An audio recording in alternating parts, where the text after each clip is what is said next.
All right, so we have Ben Young here. You've probably seen him on Penn and Teller Fool Us.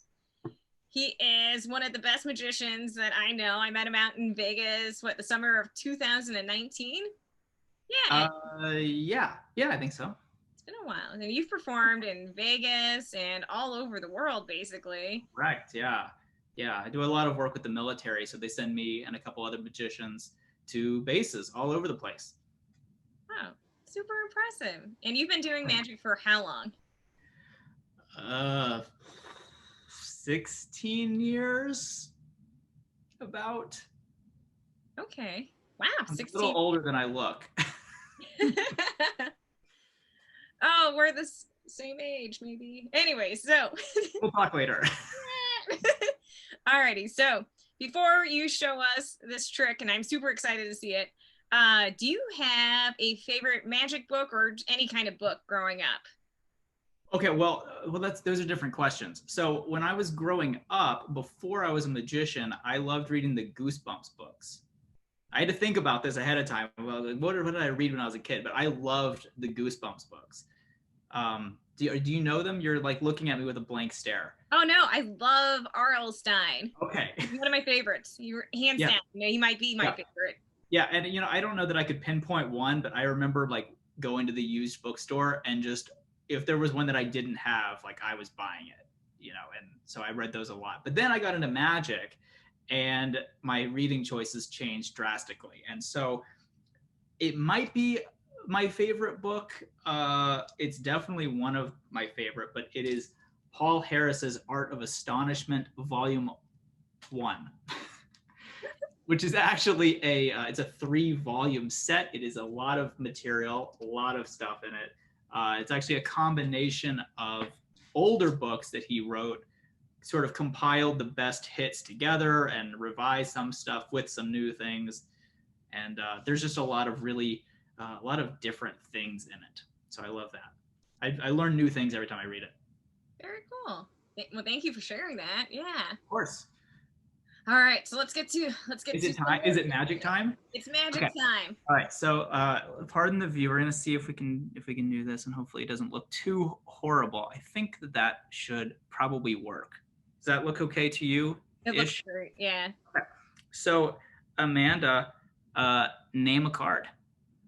I'm gonna go with Seven of Hearts. 7 of Hearts. I realize this is probably reversed for you, but that's fine.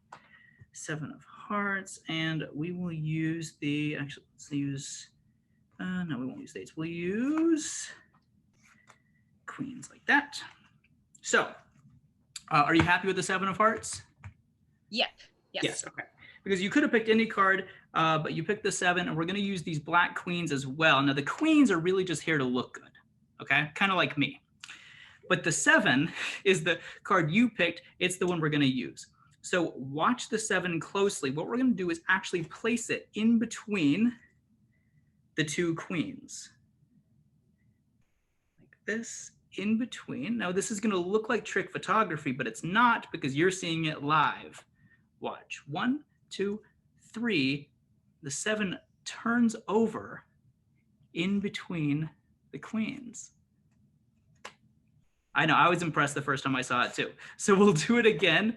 The 7 goes in between, there we go, in between the 2 queens. We'll slow it down a little bit for you. Watch, here we go, nice and slow. Still looks pretty crazy. Now I know what you're thinking. You're thinking if you could see it a 3rd time that you would figure it out, right? Okay, well, I'm not gonna show it to you again, but actually I will, just for funsies, just this one time in between. But you won't figure it out on the 3rd time, and I'll tell you why. It's because you think you're supposed to focus on the card turning over. That's not what you're supposed to focus on. What you're supposed to focus on is the back of the card and how it changes. Those are the 2 queens. Amanda, that is your 7 of Hearts with a completely different back. Stop it. That was really good. Thank you for showing me that. Thank you. Showing the class and everybody that. Yeah. Yes. Yeah, if they figure it out, let me know. Holy cow. That was super impressive. Okay, and before we Oh, head out. Or do you have more magic? no, I don't. No, no, no, no. I was like, well, I thought you were gonna. uh, do you have any advice? Let me see if I can ask like 5 questions in one sentence again. Do you have Okay. any advice for a kiddo who wants to pursue magic?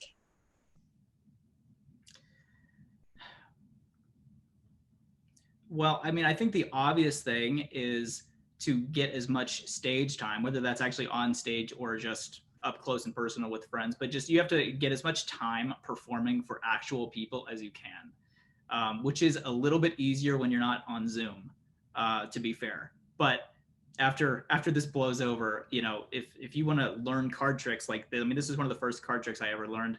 You know, grab a deck of cards, learn some stuff, and perform it for your friends and family until it gets really good. But that's big. And then later on is like figuring out who you are as a performer, but that's kind of a deeper thing of figuring out what your personality is and kind of what you want your whole style to be.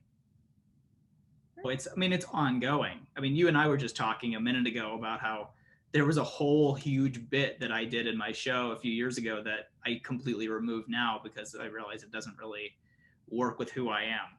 So that's an ongoing thing, and that's why it's kind of later. But if you can at least figure out like what your style is, whether you're a little more serious or whether you like to be funny, whether you like to interact with people a lot, or whether you like to kind of do your own thing, all of those things really help you figure out, you know, how to be the best version of yourself you can be.